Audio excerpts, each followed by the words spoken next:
Hi views, welcome back to Arasha kitchen. இன்றைக்கி நம்ம வீடியோவில் சூப்பரான வில்லேஜ் ஸ்டைலில் அரைச்ச பருப்பு குழம்பு எப்படி வைக்கலாம் இந்த வீடியோவில் பார்க்க போகிறோம்.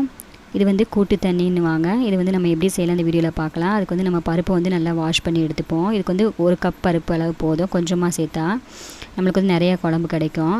இது வந்து ஃபஸ்ட்டு நம்ம ஊற வச்சு எடுத்துப்போம். 2 காஞ்ச மிளகா, 3 பல்லு பூண்டு சேர்த்து நல்லா ஊறினதை ஒரு மிக்ஸி ஜாரில் வந்து நம்ம இதை போட்டுடலாம். தண்ணி இல்லாமல் ஆட் பண்ணிப்போம். நெக்ஸ்ட்டு இது கூட ஒரு 10 சின்ன வெங்காயம் ஆட் பண்ணியிருக்கேன். இது கூட ஒரு தக்காளி நம்ம ஆட் பண்ணிக்கலாம். நெக்ஸ்ட்டு பெருங்காயத்தூள் நான் ஆட் பண்ணியிருக்கேன். நீங்கள் தூளாக இருந்தாலும் ஆட் பண்ணிக்கலாம். நான் வந்து பெருங்காயத்தை இடித்து ஆட் பண்ணியிருக்கேன். ஒரு 1/2 ஸ்பூன் அளவு நம்ம சீரகம் ஆட் பண்ணிக்கலாம். இப்போ இது எல்லாத்தையும் ஓரளவு அரைச்சி எடுத்துக்கலாம். இப்போ இந்த மாதிரி அரைச்சி எடுக்குவோம். இது கூட நம்ம நார்மலாக நம்ம பருப்பு குழம்பு சாம்பார் செய்யும் போது புளி சேர்ப்போம். அந்த அளவு நம்ம புளியை இதுக்கு சேர்த்துக்கலாம். சேர்த்துட்டு இதை நல்லா நைஸாக நம்ம அரைச்சி எடுத்தாச்சு.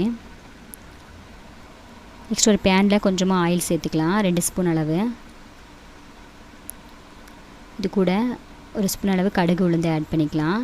ஒரு 1/2 ஸ்பூன் அளவு நம்ம சீரகம் ஆட் பண்ணிக்கலாம். கொஞ்சமாக கருவேப்பிலை ஆட் பண்ணிக்கலாம்.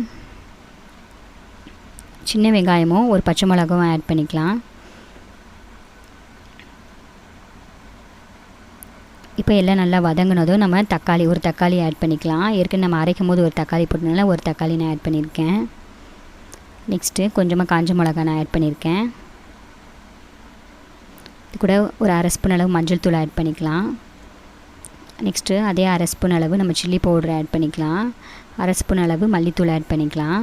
இப்போ இது எல்லாத்தையும் நல்லா மசாலாவோட நல்லா மிக்ஸ் பண்ணிவிடுவோம்.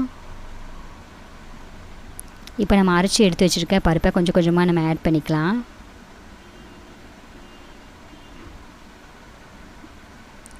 இது வந்து நம்ம கெட்டியாகிடும். அதனால் அடுப்பு வந்து நம்ம கம்மியாக வச்சுட்டு நம்ம கொஞ்சமாக தண்ணி ஆட் பண்ணி இதை நம்ம கரைச்சிக்கலாம். அப்புறம் நம்ம தேவையான அளவு தண்ணி ஆட் பண்ணிக்கலாம்.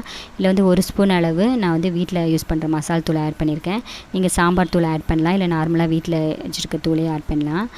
நெக்ஸ்ட்டு தேவையான அளவு உப்பு ஆட் பண்ணிக்கலாம். இப்போது ஓரளவு கொதி வருவோம். அடுப்பை ஆஃப் பண்ணிவிட்டு நம்ம கொத்தமல்லி தூவி அடுப்பை விட்டு இறக்கிடலாம். ரொம்ப கொதிக்க வைக்கணும்னு தேவையில்லை. இப்போ சூப்பரான நம்ம அரைச்ச பருப்பு குழம்பு ரெடி ஆயிடுச்சு. இது இட்லிக்கு களிக்கெலாம் ரொம்ப டேஸ்ட்டாக இருக்கும். கண்டிப்பாக நீங்கள் வீட்டில் ட்ரை பண்ணி பாருங்கள். சாம்பாரை விட ரொம்ப டேஸ்ட்டாக இருக்கும். குழந்தைங்களாம் எல்லாம் விரும்பி சாப்பிடுவாங்க. நீங்கள் வந்து கோதுமை களி இந்த மாதிரி களி செஞ்சிங்கன்னா இதை ஊற்றி நீங்கள் சாப்பிட்டிங்கன்னா ரொம்ப டேஸ்ட்டாக இருக்கும்.